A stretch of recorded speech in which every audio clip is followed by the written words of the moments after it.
With me today is Ken Nettler, the developer of MicroPass, some energy compliance software. Ken, lots of options in glass today. That's right, Steve. And one of the neat things about these new glass options out there is that the builder doesn't have to change their design. The most exciting thing about these high-performance windows is they're going to let builders build the houses with the high glazing percentages that consumers are demanding today. And I have some examples to show you how this is possible. We look at this chart here, and it's a chart showing a variety of different window types, and again, this concept of the compliance margin. A building complies if the compliance margin is 0 or greater. And what I have for you here today are 4 different window types that are fairly typical. We have an aluminum frame window with clear glass.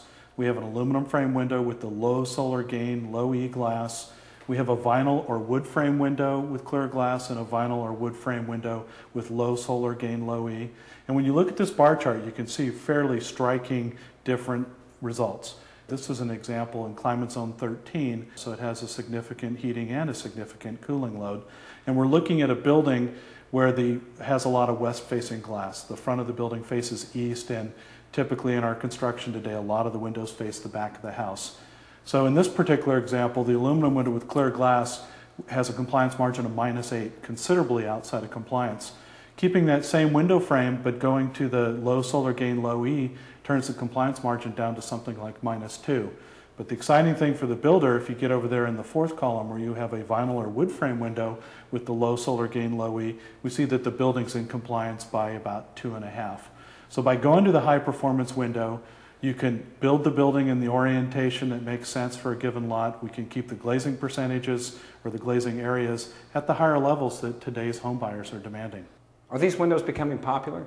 Yeah, as far as I can tell from looking at the data, the products that are available out there, low solar gain, low E glass in new construction has grown from a few percent a few years ago, and it's got to be approaching 50% right now. Are the coatings durable and do they last? Well, one of the nice things about these products is these are proven products. Low E products have been in the market for 25, 30 years.